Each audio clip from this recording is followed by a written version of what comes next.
We're taking a live look at the nation's capital as the partial government shutdown should be over by tonight. The partial shutdown began Saturday, and right now the House of Representatives passed 5 out of 6 necessary funding bills.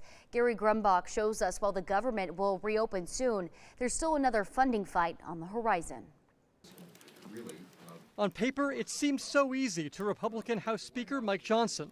We're going to pass the rule today. It was never in doubt to me. But in Washington these days, nothing ever is. A deal to reopen the government went to the brink of collapse in the House when 2 Republicans initially voted no on a key procedural vote.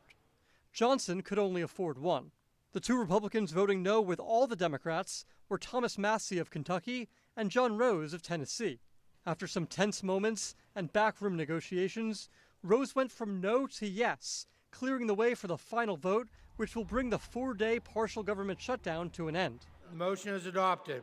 Violent scenes from the Trump administration's surge of 3,000 federal immigration agents to Minnesota and the shooting deaths of 2 U.S. citizens there caused Democrats to demand changes at the Department of Homeland Security before approving its budget. We must rein in these rogue agencies.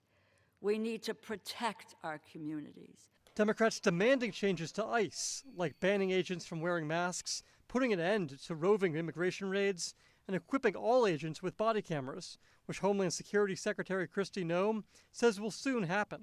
With the rest of the government now funded, today's vote briefly extends the deadline to fund DHS. We have 2 weeks now to negotiate in good faith on both sides.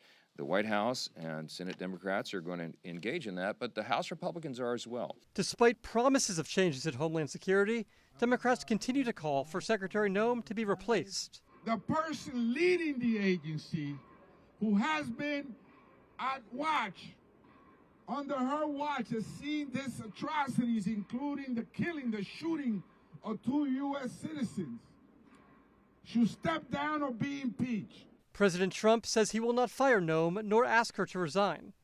Gary Grumbach, NBC News, Washington.